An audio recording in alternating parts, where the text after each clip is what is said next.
So Anthony Joshua is out again on July 12th against veteran UK heavyweight Matt Skelton. Now, Skelton has been inactive over the past few years. He's coming off 2 back-to-back losses. He lost to David Price in 2 rounds, and then he lost to John McDermott in the rematch over 10 rounds. But Matt Skelton always comes to fight. He always tries his best. He's always been a limited heavyweight, but he's a tough guy. He's a rough guy. He's always physically fit, and he may be able to extend Anthony Joshua past a couple of rounds depending on what he has left. Now, even in the David Price fight, even though that fight ended in 2 rounds with Matt Skelton getting stopped on body shots, he was able to rough David Price up a bit, especially in the first round. He was able to rough David Price up a bit and get a bit of work done. And that was actually one of the fights where the alarm bells really started ringing for me when it comes to David Price. My video for that, my post-fight video for that fight is still up on this channel or on my old channel, Hatman TV. You can go look at it. I'm not lying. Alarm bells were ringing. I was saying, nah, man, I'm not sure about David Price. I'm really not sure about this guy. There was certain things in there against Matt Skelton that I didn't like. And a lot of casual fans and a lot of emotional boxing fans who don't really have an analytical mind, a lot of them see things like that and say, oh, why are you being a doom and gloom merchant? He knocked Matt Skelton out in 2 rounds. Why are you, you discover things about fighters when they're winning. If you have a good eye and you understand boxing, you spot things even in the fighters, at least on paper, best wins. Okay? Now, with the David Price fight, I noticed flaws in David Price during that Matt Skelton fight. Flaws that could be exploited by a more capable opponent. And it's going to be interesting to see if Matt Skelton can exploit some of those flaws in Anthony Joshua, because in Joshua's last few fights, I've not been impressed with his progress in terms of his technical ability. I've not been impressed. And that has to be down to his trainer.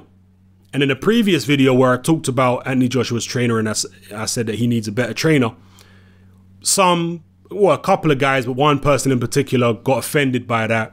I don't know if they're linked to that particular gym, but they got offended by that and started saying, well, who are you to say that Joshua's trainer ain't the right trainer for him? How many fighters have you trained? I mean, this is an emotional and retarded response, really, because I don't have to have trained any fighter to give my opinion on which trainer I think is better. I'm vastly experienced in boxing in terms of I've participated in boxing. I've been following the sport for decades. To just have an opinion on which trainer I think is better, I don't need to have trained fighters to do that. Okay? Because the proof is in the pudding. I understand boxing. I understand the technical aspects of boxing. Both from my personal experience boxing myself and from watching it over the decades. Okay? So I'm more than capable of forming a perfectly logical opinion. And I have not been seeing the kind of technical progress from Anthony Joshua that I want to see. Even though he's blasting journeyman out, the moves he's making, his body language in the ring, the way he positions his body, I don't like it.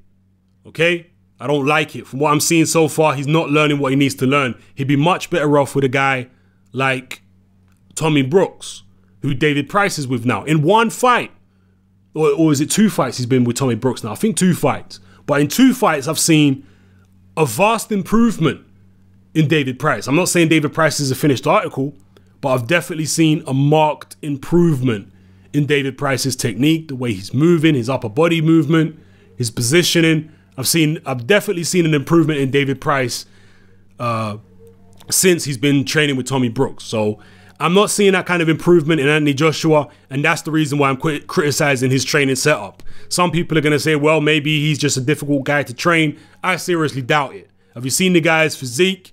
This guy's obviously extremely dedicated to training.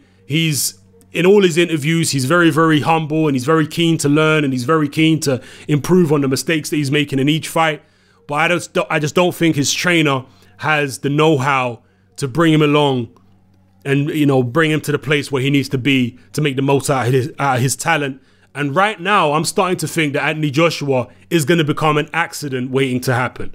That's how bad I see his training situation. Again, this trainer may train other fighters very well for their particular physical attributes, but what he's doing with Anthony Joshua at the moment, I'm not seeing the improvements that I want to see. I'm not seeing enough fluidity in his boxing. I'm not seeing enough slickness in his defense. It all seems very robotic at the moment.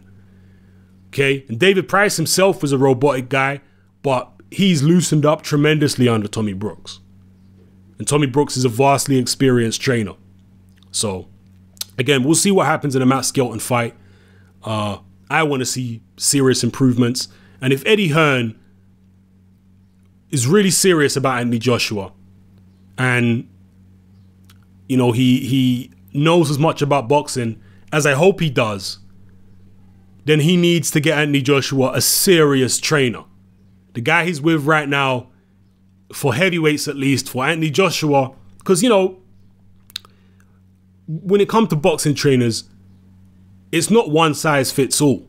There's no one trainer that's right for everybody, okay? So you can also look at it that way. And this particular trainer ain't right for Anthony Joshua, in my opinion, at all. Needs to find someone that is right for him, someone that's experienced with heavyweights.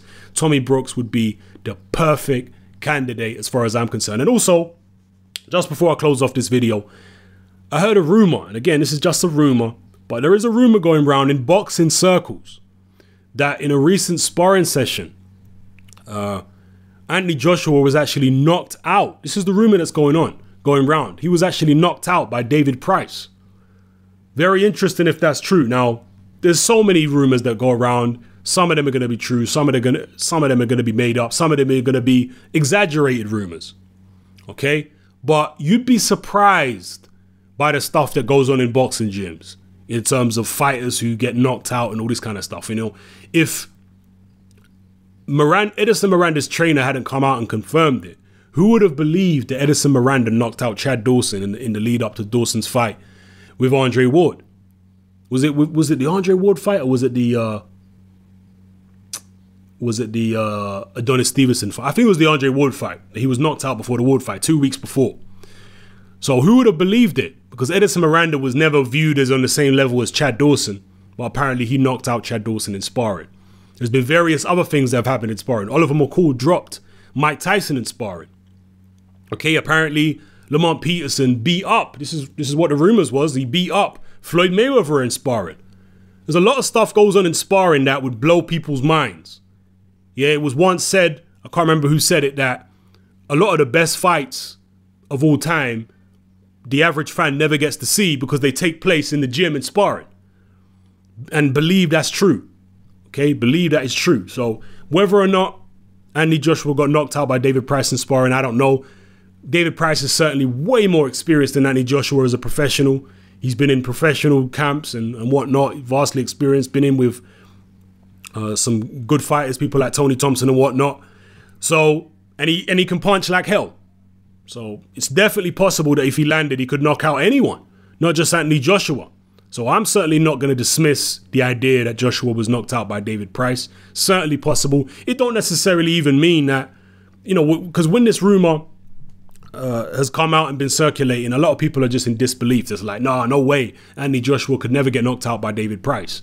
As if to say David Price is just not on that kind of level to be able to even compete with Anthony Joshua. Well, you know, who's to say that Joshua weren't dominating the spar and then just got caught with a shot?